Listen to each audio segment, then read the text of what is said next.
Hello, folks. Welcome to another edition of Social Media News Live. I am so excited that you are here. Kevin and I have been playing LinkedIn messaging tag. I've been wanting to have him on ever since I've heard him on Lou Mangello's excellent podcast. And Disney is near and dear. We were just there. Conor and I we were at Momentum not very long ago. So this is going to be exciting. So I want to make this show all about you. So make sure you guys ask your questions down below wherever you're watching from, and we will try to bring them on the screen today and have we'll try to bring them up and answer them the best we can. Conor Brown, the unsinkable Conor Brown, how are you doing today, my friend? I'm good. It's been one heck of a week here in Orlando with Milton and his stapler that he was looking for. Office Space reference there. Oh gosh. But it was good. I mean, we got lucky in my area. But I was talking to Jeff last night. You know, it was just the waiting. Always the worst. You know it's coming, so you just sit there for a couple days and wait. But it's past us. It's nice and sunny out, so we're past Milton. And Kevin, you're in Southern California. Is that where you're at? Yeah, I'm in sunny Bakersfield, California. Awesome. Well, we've already got triple digits in the last few weeks. Yeah, it's right in Texas here. It's like 50 in the morning, and then it's like 92 in the afternoon. It's bonkers. It's crazy Texas weather. We got our friends already showing up today. We have the amazing Chris Stone from Cast Ahead saying, "What is good, gents? Why is look at how small that is? That's not good. We got to make Chris is important, and he needs to look important." So he says, "What's good, gents?" We've also got my friend Jim Few saying, "Good morning, gentlemen. Great to see you here." Dustin Stout is waving hello. Gary Stockton saying, "Howdy, guys." And Tech Troublemaker says, "Good morning, everybody." So this is going to be... Oh, Dustin goes, "Oh, you're in Bakersfield? Where are you from?" I know you're in California. Where are you at, Dustin? Drop it in there, because don't give Chris such a big head. Hey, Scott Ayers, how you doing today? Well, I'm going to go ahead, because I have so many questions for Kevin, and I know Conor does too. I'm going to go ahead and start the podcast machine, and we will get started. All righty. Hello, folks. Welcome to Social Media News Live. I'm Jeff C., and you're not. And I'm Conor Brown, and this is the show that keeps you up to date on what's happening in the world of social media and more. You ever wondered what it takes to create immersive experiences that leave a lasting impression? Are you curious about storytelling secrets behind iconic attractions like the Jungle Cruise and Hyperspace Mountain? Or maybe you're looking to turn your creative ideas into something unforgettable. If those questions sound familiar, then you are in for a treat. Today, we're excited to have a guest who has done just that. He's a master storyteller and former Disney Imagineer, Kevin Lively, and he's here to share his journey, his creative process, and tips for building compelling stories. So sit back, clear your schedule, clear your mind, and get ready for this week's episode of Social Media News Live. Kevin, how are you doing today? Oh, it's bright and early, so shaking the dust off my noggin as we're heading in. I promise the interview will only get better and better as my brain has the oil running through the motor. Yes, it is early in California. That is right. We're so happy that you were able to get up early for us. We appreciate you, and we're so excited for this episode. But first, if you don't know who Kevin is, you should. Kevin Lively is a former Walt Disney Imagineer with years of experience crafting stories and creating immersive experiences. His contributions to Disney parks includes projects such as Zootopia at Shanghai Disneyland, the reimagining of Mickey's Toontown, and the original Hyperspace Mountain. He is perhaps best known for his work with the Jungle Cruise. And outside of Disney, Kevin's storytelling expertise spans theme parks, museums, historical landmarks, and other immersive entertainment where he brings his creative vision to life in each project. Thanks so much again for being here today, Kevin. Oh, my pleasure. This can be fun. So I want to big shout out to our sponsors of the show, our friends over at Ecamm. Conor and I are heading over to Creator Camp later, actually next week. So if you'd like to learn more about Ecamm, what they can do, their amazing community, go to ecamm.com/Jeff. You save 15% by using code Jeff15 in your checkout process. So ecamm.com/Jeff. So I'm going to jump into it because I am so excited and stoked to have Kevin here. Just right off the bat, Kevin, I wanted to ask you about this creativity and world building that we're going to talk about today. Can you tell us how your experience at Disney kind of shaped your approach to storytelling, especially in those creating those immersive experiences? Yeah, so with writing for Disney, especially Imagineering, you are paired up with the best of the best. Um, you're you're paired with people that you grew up looking up to, reading their books, trying to figure out your own path.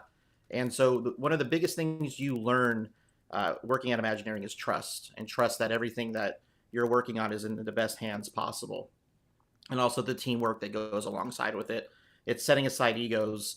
It's working together for the greater good through all the trials and tribulations, all the things that pop up, all the budgetary constraints, all the practicality, because everything sounds great on day one when it's blue sky, but once you're going through the process, you start realizing how real world physics or real world budgeting or guest behavior or laws or things like that can get in your way. But you work together and you know the greater good because you know the end product is going to be fantastic. So that's one of the biggest lessons I learned there is just trust. And you also like part of that too is I think a lot of people end up at Disney because it is almost like that shining light on the hill as far as careers go in the creative industry. There's a lot of imposter syndrome going into there. Mm-hmm. But as you trust everybody else, you also have to trust in yourself, which is something that somehow took years and years to try to figure out, and trust in myself and go, no, I'm supposed to be here. I'm somehow on the same level of all these really amazing designers and writers before me.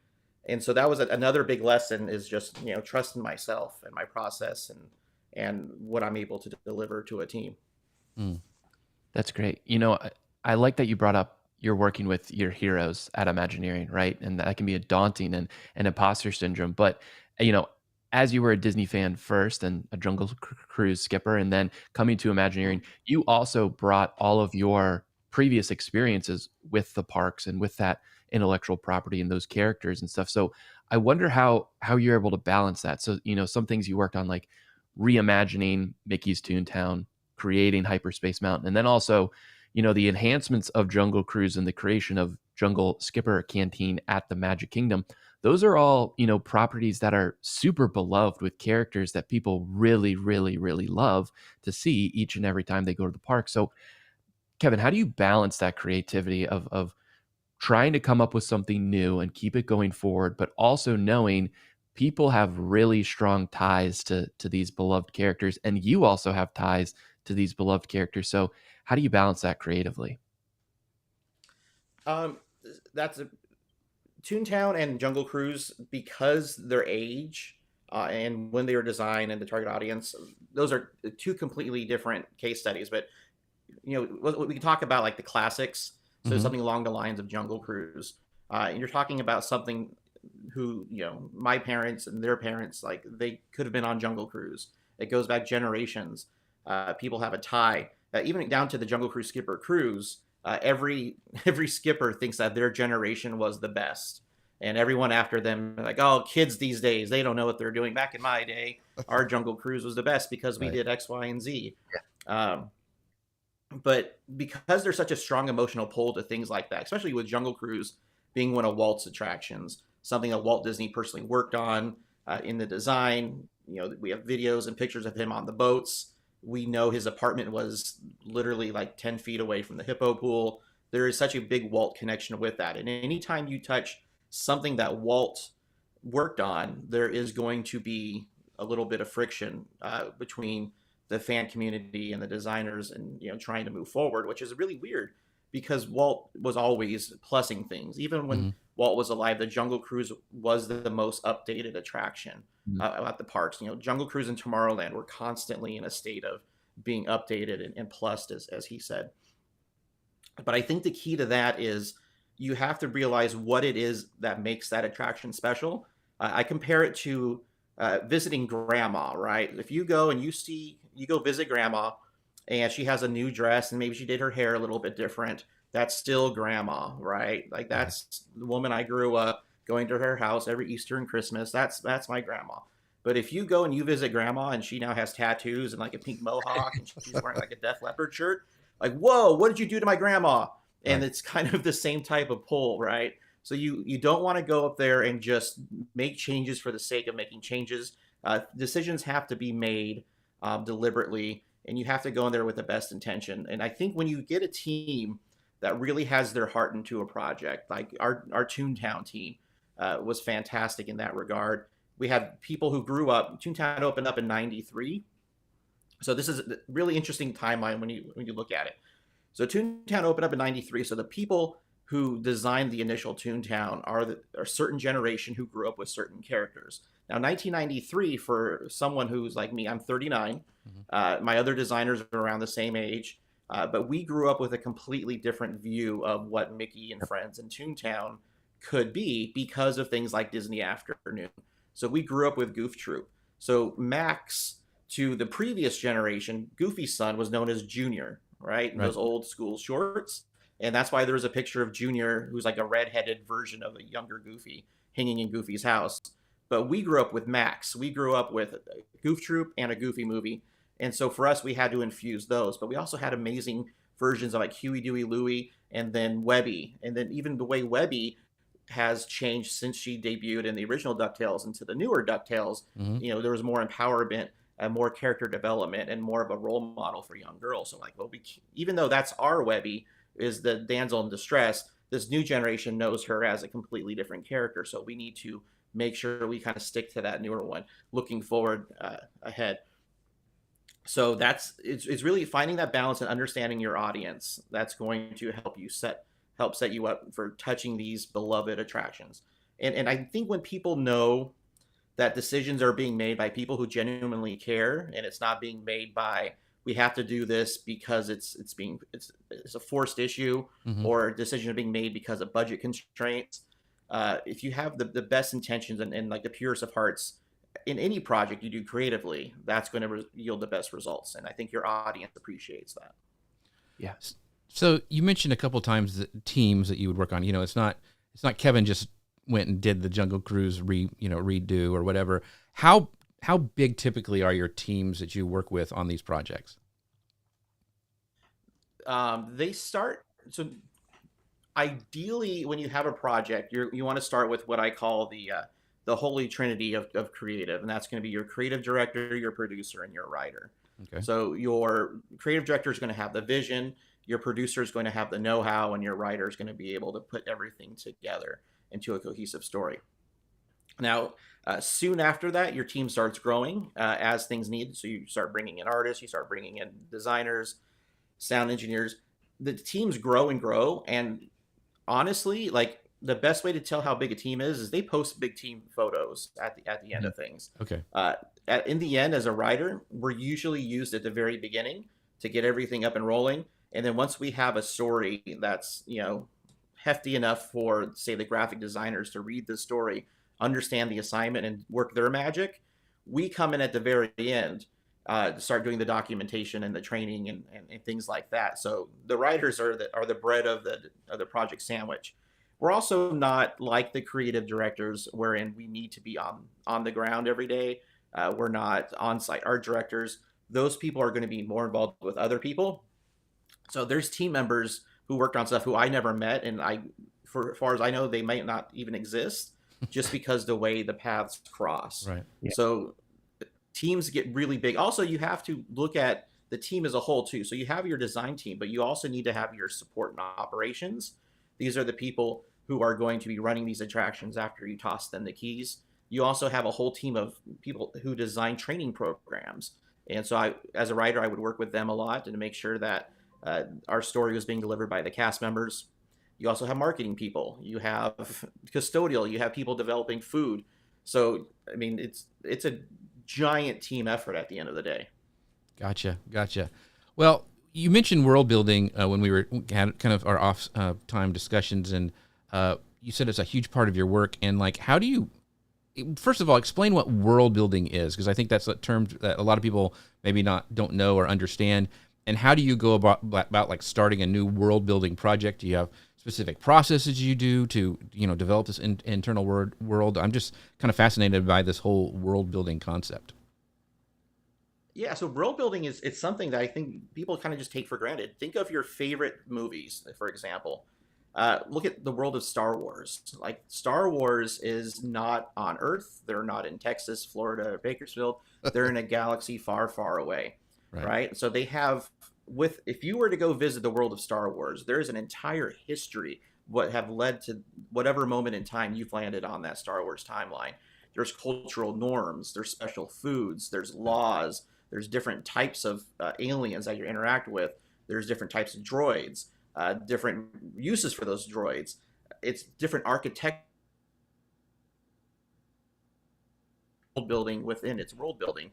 Because if you look at the world of, say, Tatooine, it looks completely different than Coruscant, and that's for a reason. World building is the exercise of building a world from scratch, and it's something we do as kids when we're playing, and we don't even realize it. And unfortunately, I think a lot of people lose that when they grow up. Um, Zootopia is another fantastic example of world building. You have this world of animals, which we've seen many, many times before, but they really took a different angle with it by having them live in peace and harmony, and then putting them into a modern day world. So even what is considered their big city doesn't necessarily look like, say, New York or Chicago or LA, but you can definitely see the influences. But they've also been able to realize that, hey, if these animals are living in peace and harmony, there's animals as small as a shrew and as big as an elephant. How do we make these animals live in harmony? So because of that, their world building, you can see different size benches, different size cars, or different type of advertisements, food prices, food processes. They have a very special diet in the world of Zootopia. You can eat fish. That's the only meat that they eat because apparently fish don't have souls or something. Yeah, it's interesting because when we were working on that, we were given like the whole like sheet of like here's the rules for Zootopia, and there was like no lizards, like only non-domesticated mammals, no primates. And then you're looking at the poster for the new one, you're like, hey, that's a snake. I was told I couldn't use a snake. So even world building can shift as your world grows. So I'm excited to see where they're taking Zootopia, just to kind of see, like, wait a second. Okay, all right, that's why you can use a snake. I understand. But yeah, that's world building. It's pretend. It is. A lot of people do it with their tabletop games. If you're building a D&D campaign, you're building your own world. Even if it's, I'm building my own village, and here's a blacksmith and a tavern I can go visit. So there's, it can be as small as that, but it can be as big as building, say, like the MCU. Very cool. Yeah, that's super interesting. That's interesting with the Zootopia thing. Like you were given something that says, "Oh no, you froze." Yep, I think I'm back. I'm back. Okay. Oh, there you go. So Okay. you were given like guardrails of sorts. I know like Kevin could come up with an idea in blue sky, and someone could say, all right, run with it. Do a treatment, go for there. Mhm. But you can also just be assigned a project and say, hey, here's the story we want to tell. You got to write it now. What's kind of, I guess, more challenging or easier or? Nope, you're freezing. They're all No. fun. What was the last question, Connor? Because I think the storm has funkified your Yeah. connection. There's no storm. You're visiting the world of Frozen.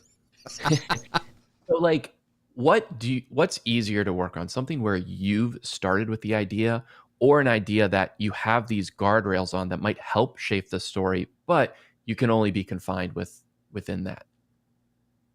Yeah, I think that it's easier to work with something that has been established, that has the rules, just because the most important groundwork has already been completed. At Disney, they often talk about Marty Sklar and his philosophy that the scariest thing in the world is a blank sheet of paper, because you have to make the first mark. But it's also the most exciting thing because you get to make the first mark.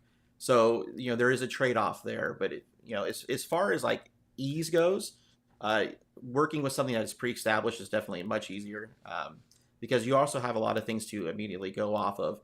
And as far as like working with me goes, it's good to set up rules, because if you don't set up rules, who knows where we're going to end up. Yeah. And so it's good for me to have a guide map, because sometimes I can take things really far and then we have to pull back.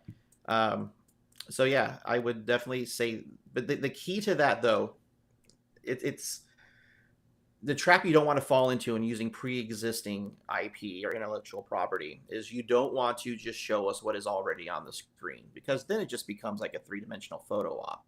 Hmm. So we would always say, like, what is just off camera? What is around that corner that the camera in the film doesn't get to take us to?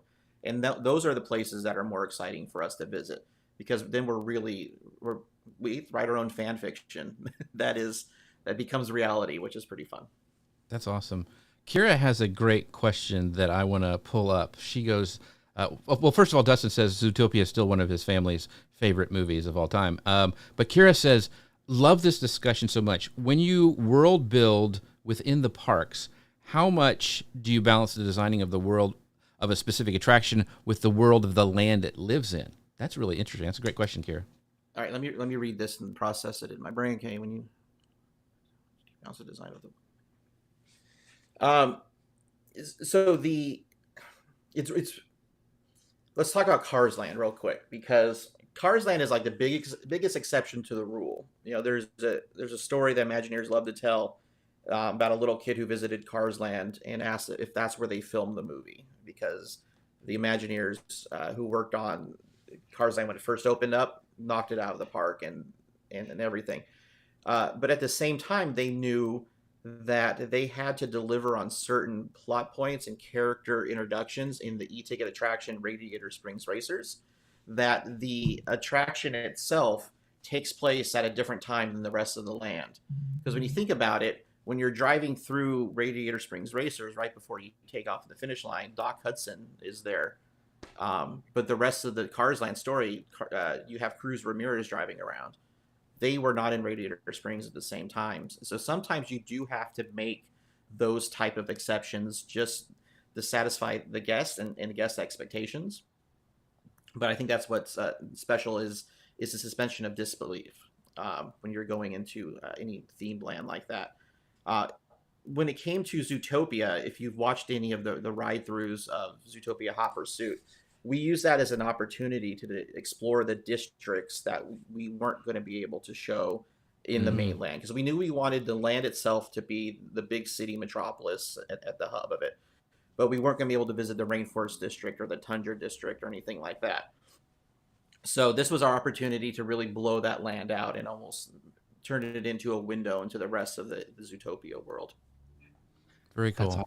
That's really cool. You know, you've doubled down on world building. You have this new world building subscription box, and it's kind of geared towards those younger creatives, right? And to help them develop their own creative process and explore their creative process. Talk a little bit about what the subscription box is and what inspired you to get it going. Sure. So my kids do so many different subscription boxes. They're homeschooled kids also, so they get out and they do a lot of activities. My youngest is doing engineering several times a week, and that's like her jam. She is all about her STEM classes, and that's like the highlight of it. And my wife teaches art, actually just past the store over here. She is her whole art studio, and it's filled with kids like every day, and she's teaching art lessons. And for years she was like, hey, you need to teach this to kids, you know, teach your theme park design for kids. And I'm like, I was really hesitant on doing it. At the beginning of the summer though, she was like, she finally convinced me, hey, you know, so I set everything up, made the flyers, and I'm like, hey, I'm teaching theme park design, went to events and pitched it and everything.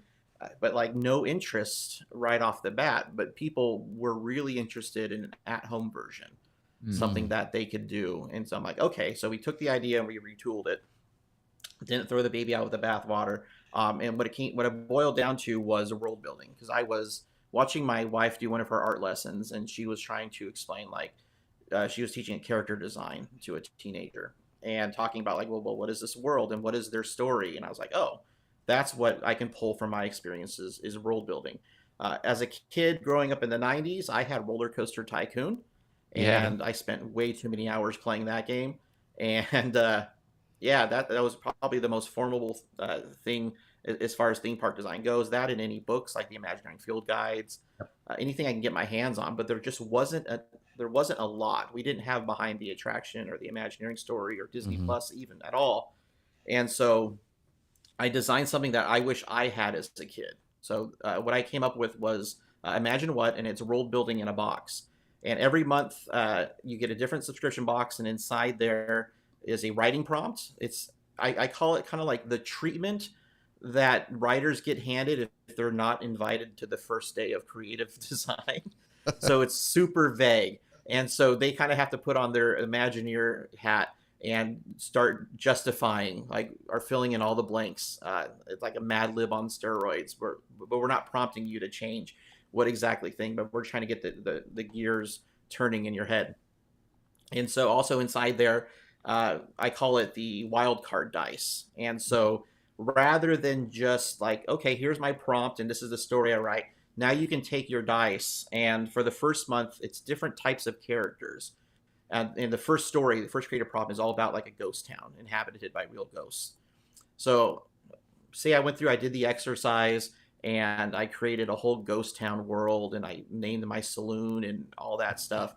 But I want to do it again. Now I can roll the dice. And now what does it look like if it's all robots or if it's all dogs? Oh, cool. So you can then redo it. And then the cool part is next month, there's going to be a whole new writing prompt. There's going to be a whole new wildcard dice. So now you can take the story. The theme for next month is going to be world building wizards. So all medieval stuff. But I can then apply my wildcard dice from month 1 and roll it into over there to see what a medieval world would look like if it was all cats, things like that. I love it. That's and then cool. Also included, we do an interview with a pro. So the very first month I interviewed Madison Alford, who was an intern with our story development team. And now she's off at Falcon Creative working on some really cool stuff. So we talk about theme park design and her passion for video games, and we do some brainstorm. So there's a magazine that has part of the interview, but because the interview ended up it's a really good interview. It's a lot of really fun content that I think a lot of young creatives can pull from. We're posting the whole thing for our subscribers on there. So it's actually ended up being a 27-minute interview instead of the proposed 10-minute interview I was shooting for, just because I couldn't edit so much out of it. Right. Then also in each box, you're going to get a world building activity, something to help you get your ideas off your page and into a physical world. So in month 1, we do create a tombstone. So we have a ghost town, and so we run through and we teach you how to do starting with a wood cutout, but doing the texture of black and gray sponge paint to get that concrete look, and then also a little bit about how to write an epitaph or what belongs on a tombstone that can let you help tell the story of your world. So that's month 1. Month 2 is going to be a whole different ball of wax, diving into the world of like dragons and wizards and stuff like that. But it's a lot of fun just trying to get the word out about it, because that is the biggest challenge. Is I'm pretty sure I can sell a lot more of these if more people just knew about them. But therein lies the marketing challenge. Well, there's a lot of marketers here in the audience, but also there's also a lot of teachers. And when I see this, because my wife's a teacher, and I'm like, would be so cool for like kids and to do. And oh my gosh, I wish I could go back to school now. No, I don't. But it would be fun. Yeah. I mean, I'd say one thing I'm working on is a teacher pack. Like that's okay. I'm trying to hammer out that, but one of the complications is every classroom is a different size. So I'm trying to figure out how to do this realistically. But yeah, if your kids this is something I think they would have a ball with. So, well, this is good. Kira says, literally sending to my family right now. My niece might be getting a subscription box for Christmas. So, awesome. So thanks, Kira, for that. Yeah. And anybody, help Kevin out. Send this idea and his. We'll put it in the show notes where you can actually go and get his. I think it's on your website as well, too, right? No, it's on imaginewhatbox.com. Okay. It takes you to the Patreon. So I'm putting everything onto the Patreon format. And it's nice, too, because one of the things I want to encourage is people submitting what they create. And so by using Patreon, I can then go through and I can post like, oh, look what Sally did with her story. Somebody wrote this story. Somebody created a recipe based off of their things. And so it's not just for writing. It's for all types of creatives. Because as I mentioned before, when it comes to, you asked me, would you rather do original or start from a blank sheet of paper? Starting with something kind of lowers the anxiety levels for anybody to kickstart a project. And, Walt famously quoted saying the best way to, do something is to stop talking and start doing. So this is hopefully going to help push some people in the right direction to get their creative expressions out. Well, don't tell Lou he'll get a big head, but it's on his coin, that quote that he gives out at Momentum. So Yeah. that's a great quote. Nice. Don't tell him that though, because he will never hear the end of that. So let's jump in really quick. Want to do a shout out to our sponsors, Ecamm. You can find out more about them at ecamm.com/Jeff. Use code Jeff15 to save 15% on your first purchase. Creator Camp is coming up, and we're gonna have a special little episode later today. So make sure you check your notifications, because we're going to be doing another live. But really quickly, I want to talk about telling your company story, because so many people struggle with this. You've talked and you've helped companies tell their stories. You've trained them, and whether they're real, fictional, or something in between. So Kevin, how can businesses create a compelling narrative that resonates with their audience? It's really noisy out there now. So how can companies use their story to kind of differentiate themselves from their competition? Well, I think you kind of just hit it right there. Is like, what's different about your company? What makes you uniquely you? And then how do you present that? Now, my specialty is going to be in a physical environment. So if you are a restaurant owner, or you own a boutique, or anything like that, that's how I can help you kind of tell that story. And using the fictional business of the Jungle Navigation Company from the Jungle Cruise. We did the Skipper Canteen out in Magic Kingdom. And now the story for that one is the headquarters of the Jungle Navigation Company. That is where the skippers who drive the boats, that's where they go and get their food. That's their mess hall, right? Mm-hmm. You have the boss's office up on the top floor. The skippers, who are your servers, are people who also drive the boats. At least in our story, Mm-hmm. in real world, Right. lines of business don't cross. But Right. in our story, one day Mark, your waiter, can be your skipper the next. But we wanted to be able to tell the history of that company, and we did that a lot with props and decorations, photos, and certificates, things like that. Mm-hmm. One of the most to do like a high level of the Jungle Navigation story, it was started by Dr. Albert Falls, who was a member of the Society of Explorers and Adventurers. That's why he started the Jungle Navigation Company, was to move cargo up and down the river for himself and his fellow society members. Dr. Falls had his wife, Victoria Marie Falls, also working there, helping him out. But also his granddaughter came and lived with them, because she was the wild, rambunctious. She caught her grandfather's spirit of adventure, and she was too much of a handful for her stuffy academic parents. So they're like, how about you go live with grandma and grandpa out in Adventureland? So she did. And so unfortunately, because Dr. Falls was a member of the society, he was gone a lot. So young Alberta Falls, named after her grandfather, was raised by skippers. And that goes back to the core reoccurring theme across the Skipper Canteen and the Jungle Cruise as a whole, is the idea of family. And it is not just mom, dad, 2.5 kids, and a dog, but family are whoever are most important to you in your life. It's my best friend. I've known her for 25 years. The kids call her Aunt. She is not any way related to me. We kind of look alike, but she is no way blood or relation to our family, but she is Aunt Ducky to my girls. Mm-hmm. The same idea goes for when you're working on the Jungle Cruise as a skipper. Your crew is who you spend your holidays with. There's a story that my buddy Kyle, who had Tales from the Jungle Cruise, he interviewed skippers dating back all the way back to opening day. Wow.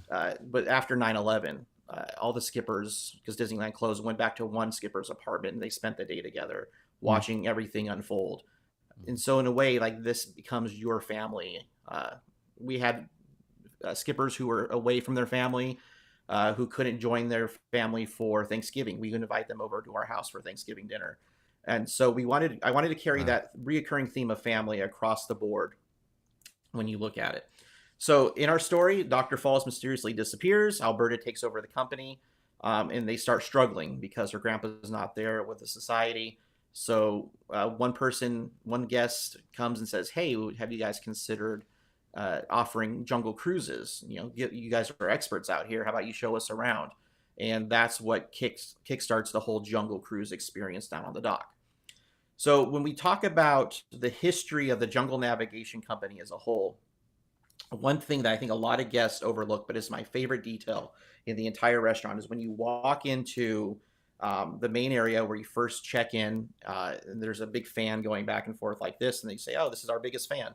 On the wall, you'll see two portraits. You'll see a portrait of Dr. Falls and a portrait of Albert Falls, and they are about both the same size, spaced out separately on the wall. But if you look in the middle, the paint is about the same size as the Dr. Falls portrait, but it's a little bit darker because that's where Dr. Falls' portrait used to hang when he ran the company.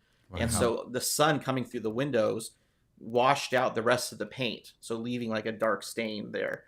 But when Alberta took over the company, she had her more abstracty Pablo Picasso-esque portrait, because she's a free spirit, up on the wall, and she made them, equally as important there. But right across from there, we also have a whole chain of these amazing awards that Dr. Falls had for being a business owner. And then you see that the name changes, and all of a sudden Alberta becomes the businesswoman of the year. And she goes in there and she starts writing in, like, crossing out businessman, puts in businesswoman. And she goes down. Eventually, at the very end, you'll see that they changed the actual copy on the certificate to be printed as businesswoman of the year. So it's talking about that evolution of her as an owner. We have her office door where it used to say Albert Falls. She added an A because she's now the boss. But we also wanted to talk about all the skippers along the way. So any way we could pay tribute to Jungle Cruise skippers and who they are. So we have a series of trophies from their extracurricular activities, from their softball league all the way to bubblegum chewing. And we hang the banners from their opening day as the Jungle Navigation Company to the very first Jungle Cruise they had. We also have a detail in there because Jingle Cruise was one of the first things I created, and that's the holiday overlay for Jungle Cruise. So if you look up there, we have a shelf of Christmas decorations. And because I was like, well, if this is the headquarters of the Jungle Navigation Company, they have to store their Christmas decorations somewhere. So we have a lone shelf sitting up super high, and it has a crate with just like garland and stuff flowing out of it. Now, originally I'm like, okay, can we take that down during Christmas since they're using it?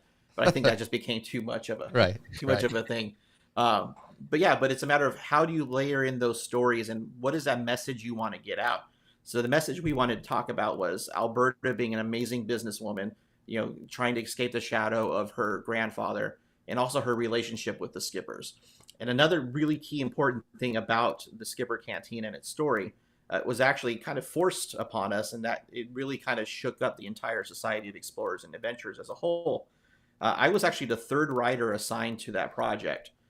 They wanted me to do it originally, but since I was still a contractor, they couldn't just bring me in because they had other writers who needed the hours. So they gave it to one person, and they did the initial development, and then they jumped ship for another company, and then they brought in somebody else, and he lasted like a week or so. I'm not sure what happened to him, but he got pulled, and then they brought me on. But one of the things that the first writer did was we want to have the Society of Explorers and Adventurers as a dining room, which is really weird, right?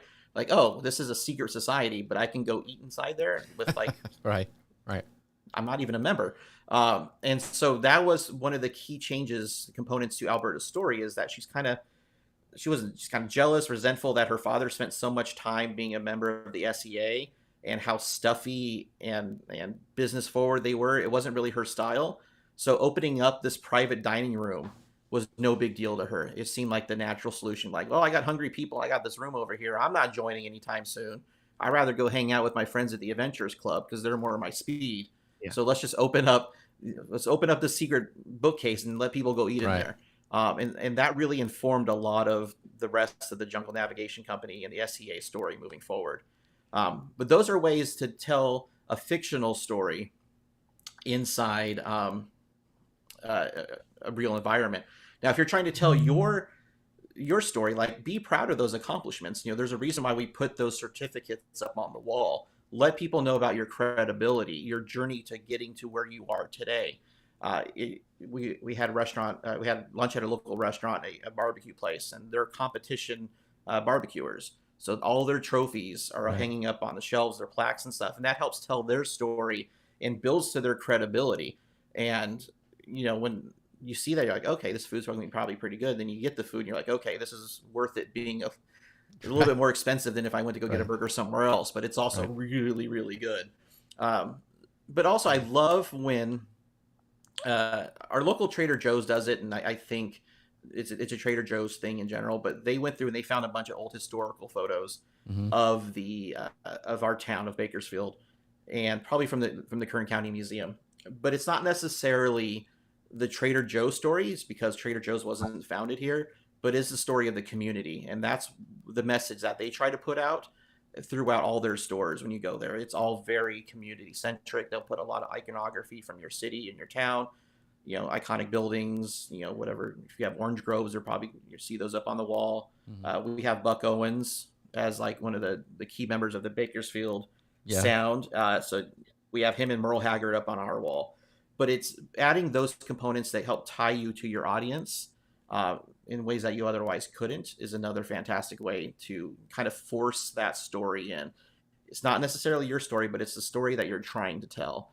Because at the end of the day, they are just trying to sell you on like, oh no, hey, we're part of the community. We've been here forever.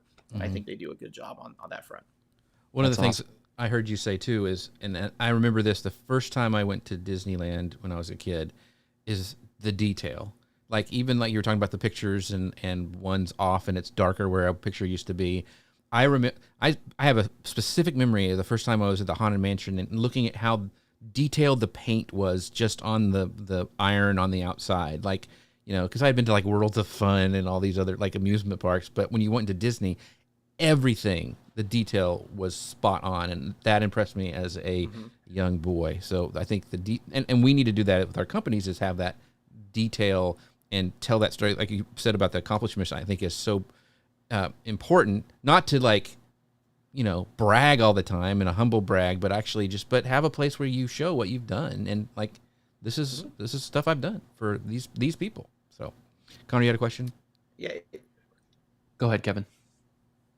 I was going to say, yeah, in regards to the details, Joe Rohde speaks to it the best. He'll talk about like a door in Animal Kingdom, and where you're standing 20 feet back and it just looks like a wood door, but then you get you're go 5 feet back and you're like, oh, you start seeing all the weathering in the metal work and things like that. But when you get super up close, that's when you really see all the hard details, all the maybe where the insects started eating the wood away, things like that. So there are layers. You don't have to, if you're just running a local diner, I don't think you have to go into that microscopic storytelling detail. If you want to, awesome, more power to you. But just getting closer and closer, the details get. It's funny because the exact opposite in high school, my high school tech theater teacher said, your set has to look good from somebody 20 yards away riding a horse.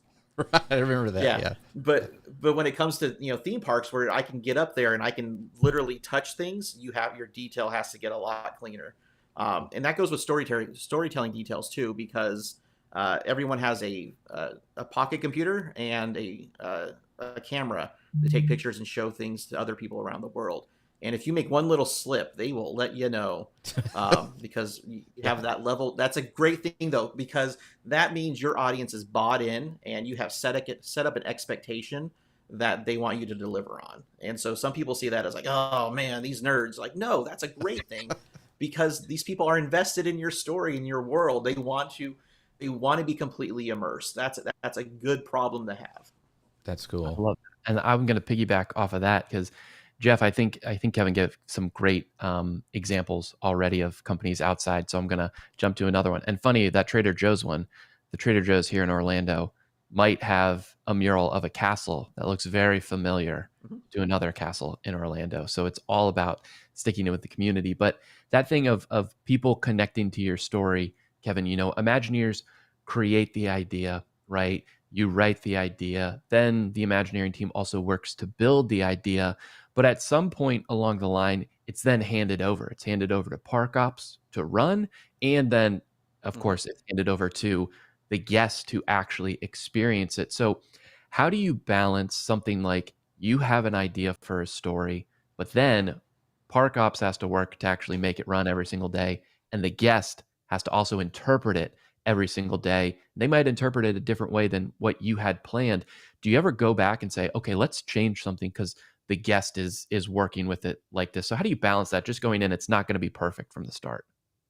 Uh, so you do what you can. Now it's interesting because I kind of made a role for myself when I was at Imagineering as the IP like guardrail Godfather type guy, where if you wanted to work with one of the original IPs, come check with me and we'll make sure it's all lined up. So if you want to do a comic book about the Haunted Mansion, come speak with us at Imagineering. Talk to me, talk to my buddy Julene, who was my partner in crime, and we'll make sure it all lines up with our canon because it was unsupervised for decades. So that is why you see things like for the Haunted Mansion, like one character can have like 3 or 4 different official names. It's because different projects were just running with what they wanted to do, or rather than check in with their partners, they would do a Google search, which is like whatever you do, if you're going to Google something, just put it in an email and we'll give you the right answer. Right. And so the work we did with that and laying the groundwork for things ahead helped out a lot, because things like the Haunted Mansion, when you don't provide those answers, guests are going to want to play armchair Imagineer. And that's when they start going in and adding their own names and their own backstories. So when we were doing the Ghost Post, which was a subscription box that we did, there was only 99 of them made or something like that. 999. It was a super small, limited run, Right. but we had a radio show component. And before that, Ezra, Phineas, and Gus were not the Hitchhiker's official names. Those were made by, I want to say, either Florida cast members or guests. Those were unofficial, not in Imagineering documentation anywhere. And I was going back. I was one of my fun things I used to do is we had file boxes filled with historical documents with like handwritten notes from like Exitencio and John Hedge. So I was diving into the really weird, obscure stuff, trying to find these answers.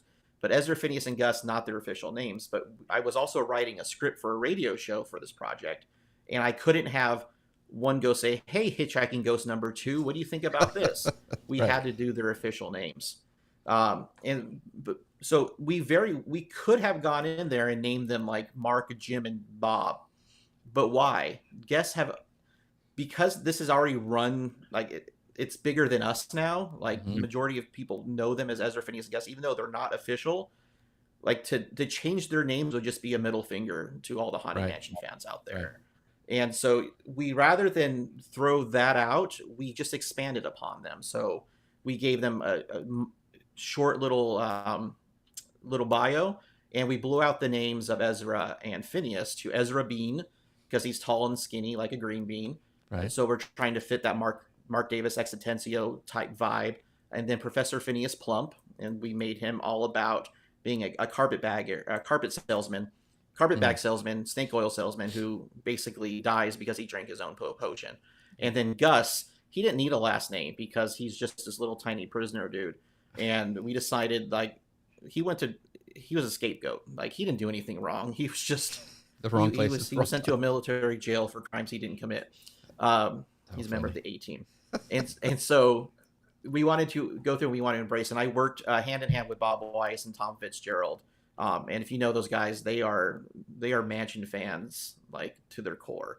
So we felt really good about that. So the names that came up with are now official, and now you're seeing those roll out like in video games and merchandise. And it's crazy to see characters that I named, things I wrote ending up on products like at Target. It's really. And I'm walking through like nobody knows I did that. That's so cool. Yeah. Well, they do now. I mean, but I mean, it's anyway. It's so awesome to hear the backstories and the details and the things you got to put your finger on. One of the things I want to. So when I was growing up, I was it was either ILM, because those people did amazing things like with Star Wars. I was like fascinated with them. Not a lot of information, and the Imagineering, which you would get little bits and pieces. Like you said, there was no Disney Plus back then, and now ILM has rolled into Disney as part of the package there. But I want to talk about some lessons that you learned from Imagineering as a former Disney Imagineer. You were involved in creating both new attractions and those existing ones. What is the biggest lesson you learned about storytelling from those experiences? I mean, you were a good storyteller. That's why you got the gig. But did you learn? What are like the big takeaways that you were like, oh man, this is a lesson that I learned from my time in Imagineering? So I don't think it's a lesson that just I learned, but a lesson that I think WDI as a whole has learned over the last few years, and that's through the amazing work of Corey Rouse, who's still over there. But that is one majorly untapped tool we had at our disposal was the cast members. And these are people who are super passionate about what they do. They go to work every day driving Jungle Cruise boats, or they're selling popcorn. But they work at Disney for the most part because that's where they want to work. I mean, they can go down the street in and out and make a lot more money, but they're passionate about what they do. And so going in there and enabling the cast members to start having fun, giving them permission to play, giving them a role in the show, that has been one of the biggest, breakthroughs that Imagineering has had in like the last 10 years. And you see that through the amazing work they did at Galaxy's Edge. We did that with the Jungle Cruise, and I could talk about that in a second. And then the lessons we learned from Jungle Cruise, it got rolled out over to Mickey's Toontown. And that's where that training team comes in. But when we were talking about Jungle Cruise, and we wanted to give the skippers more permission to play, because at the end of the day, Jungle Cruise is operated by humans. Humans have good days, they have bad days. There's funny humans, and there's people who struggle to be funny humans. Like, there's a human component about it, and that's one of the magical parts of the Jungle Cruise, is that live person. So what we ended up doing was we gave them different, for lack of a better term, Hogwarts houses. And these were different personality types that I noticed that I was part of when I worked on the Jungle Cruise. So we divided them up into Jungle Crews, CREWS, and these were kind of like the cliques within the Jungle Navigation Company. So depending on what type of spiel you wanted to play, how you wanted to deliver it, what kind of persona you wanted to show, we can make you a member of the Upstream Society, which were like the hoity-toity skippers, the ones who would rather be out on the shore with a cocktail instead of in a boat. Right. These were the people I worked with, who were like the aspiring Broadway performers. We also had a whole group of like the jock action stars, who are more like The Rock in the movie. Yeah. We had the nerds, because I had friends who could tell you about every single plant in the jungle. We also had the Aves Rah-Rahs, which were the strange birds, and they don't have their own dorms. They have hammocks hanging up in the rafters of the Florida queue. So if you go in the main area of the Florida boathouse, you look up, you'll see hammocks, people living up there. Those are the weird skippers, like my buddy Skipper Dave, who was like watching like a 1930s cartoon do a river spiel. So all these were based on real things, but we enabled them to play. Now there's also a fine line you have to walk to make sure you're not giving them a spiel. You can't give them characters because of union guidelines. And at the end of the day, their job is to safely deliver a Jungle Cruise to guests. And, that's the first key. So walking that balance of letting them play through theme phrasing, permission to let their character show, things like that. But that was one of the biggest lessons, is if you have amazing people, like, use their amazing talents. Yeah, that's and I know the being a Jungle Cruise skipper is like the thing that everybody aspires to. And you actually, if you don't know Kevin's story, he actually, was it an official title, but you were like the Jungle Cruise ambassador for a while. I mean, they came for you for like when they had VIP things, and when they needed somebody to talk to the press, you were kind of the guy they went to. Yeah. So I did a competition for the Tokyo Disneyland, for their 25th anniversary, had a competition where they wanted to bring skippers from all around the world to a big gathering at the Jungle Cruise in Tokyo. So I went through the audition process. First round was just delivering spiel to my managers. Then it was like managers from around the park. And then the final round of judging, it was down to about 8 of us. And our judges included Tony Baxter, Marty Sklar, Kevin Rafferty, John and Nancy Lasseter, and a couple other bigwigs. And it was on John and Nancy's anniversary and Marty's birthday too. Wow. And so I came in first on that competition. Still one of the most surreal, days of my life. And so I got to spend a week out in Tokyo hanging out with their skippers. And because of that, it wasn't like an official, like I didn't get business cards that said Disneyland or Jungle Cruise ambassador, but I did become the go-to guy. So whenever we had the Disneyland Paris ambassadors came over to like work a shift, I took them around. The first time they were making the Jungle Cruise movie, with Tom Hanks and Tim Allen.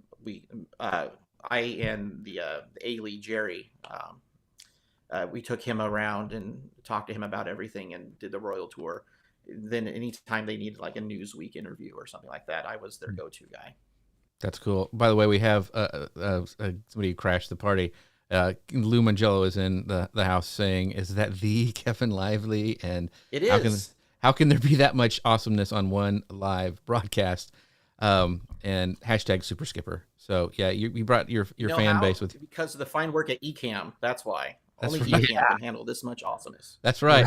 And by the way, you can find out more about him. Go ecam.com/Jeff. Let's go, Kevin. Yeah. That's that you bring up the competition and your career starting there. Because I know we were talking before about my time working in the theme parks. You have your spiel or whatever you need to get across to deliver, right? And with some guests, they get it right away. With some guests, maybe you got to repeat it a little or be a little bit more clear and concise, right? Some, in a perfect world, everyone's going to get your spiel the right way the first time. But Kevin, how have you taken, your time being a Jungle Cruise skipper and taken those lessons and applied them to the rest of your career in storytelling? How has that helped you be a better communicator and a storyteller? Yeah, it's a matter of gauging your audience. Luckily, you have 45 people at a time. You're pretty close to them, and you can really play to those audiences. So, the normal boat, it's just a bunch of people from around the country, coming together and doing a spiel. But one of the oddest boats I ever had was a giant Japanese tour group, and then like one American family in the back row. So that was. So that spiel, one of the things that the translators who do those tours, they're not from Disney. They're like outside Right. tour companies. Like it's like, hey, I can't move the boat if you guys are standing up. Like that's a safety thing. So we had a lot of fun playing with those spiels, and I changed it up a lot. And the dad in the back was really enjoying that. But also like working with the audience you're given. One time we had. I had some nuns like sitting next to me, and this is a bad skip because this is not in the spiel. But so don't ever do things that aren't in the spiel, and don't say I gave you permission to do things that aren't in the spiel. I had some nuns sitting next to me, and we got to Trader Sam, and I was doing the cannibalism jokes, which are again not part of the spiel, but they're there. And I said, "Oh yeah, Trader Sam. He hosted a potluck over at the church the other day." I asked him if he had any leftovers. He said he had none, and the nuns loved that joke. Like they were like over the moon. So like one of the takeaways, like don't ever tell that joke, kids. One of the takeaways is look at your audience and work towards what they are. If there's some skippers who go in there and bless their hearts, they do the same exact spiel. Yep. Like when they pull up to the dock, the exact cadence of exactly every line they're going to say. That's just who they are. They've been doing it for 30, 40 years. Oh, Yep. we lost Kevin. See, so much awesomeness. Sometimes So that happens. I tell you what, maybe there he comes back. Here he is. This is why it's live, folks. Let's see. There he is. You. I'm sorry. That's all right. But if you can morph your spiel, what I would tell my trainees, as long as it's in the spirit of the spiel, you're okay. But don't go there. Make sure it's family friendly, 1938 time period. Don't go up there and do jokes about like Lady Gaga. Like that's not time period appropriate. Right. But the other thing I tell them too was your spiel is your insurance policy. So if you say something and somebody gets offended, but it's in the spiel, hey, you're covered. If you decide to go out and do your own thing, hey, that's on you. And I think that's a life lesson across the board. Is that, hey, if you play by the rules, man, you're covered. As soon as you start to go astray, you're rolling the dice. Yeah. But yeah, those are lessons you can take away is play to your audience. Gotcha. Well, this has been a amazing hour. I could go for another one. Kevin, thank you so much for, all the details that you've given us, the takeaways for writing our own brand story. I'm going to go back and watch this and pull a bunch of like just lessons that I've taken away from, your time at Imagineering and the things that you've done on the Jungle Cruise and all the projects you worked on. But I want to give this last bit to you. I want you to have the floor. Tell people where they can find you, your subscription box, what you got going on, your contact information. The floor is yours. All right, have your pen and paper ready. I have kevinlively.com if you want to know more about what I've done, if you need any work done. You can look at my professional portfolio. Things are listed up there. So kevinlively.com. I also do art, like tiki style art on the side. That's something I started doing when I worked at Disney as my own personal brain escape, where I could go and create something without the fear of notes from executives or budgetary constraints. And so that goes strong. That's a little side hobby I have. That's skipperkevin.com. It's an Etsy page. And then if you want to sign up for Imagine What and dive into the world of world building for you or for kids, it's meant for young creatives, but there's also adult coloring books out in the world. So if you just want something to kind of kickstart your own creative journey, Imagine What is there for you. That is imaginewhatbox.com, and that's run through a Patreon. So if you're going to sign up for that, pro tip, use your web browser, especially if you have an iPhone, because for some reason, Apple's decided to add like 30% to anything you buy on an app for some reason. So use your web browser for imaginewhatbox.com.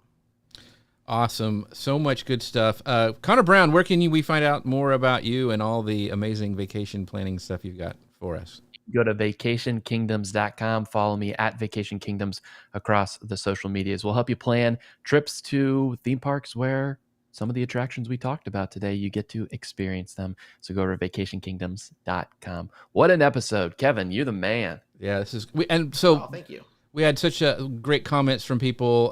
Such a great episode. Curious saying, thank you, Kevin. Thank you for continuing the Disney legacy and your work design experiences that became core memories for thousands. And Ask Ralph says, thank you, gentlemen. Love this live show. And this is perfect ending. Tater says, I really need to switch to Mac so I can use eCam. I'm watching on Facebook and YouTube to see all the comments. Yes, you do, my friend. You can find out more about them. The sponsors of the show at ecam.com/Jeff. Tater, use code Jeff15 to save 15% off your purchase. And with that, thank you, Kevin, so much. Thank you, everyone who watched the show today, shared it out, gave comments. We wouldn't be able to do the show without you. We will see you guys next time. Have a great weekend. Bye, everybody.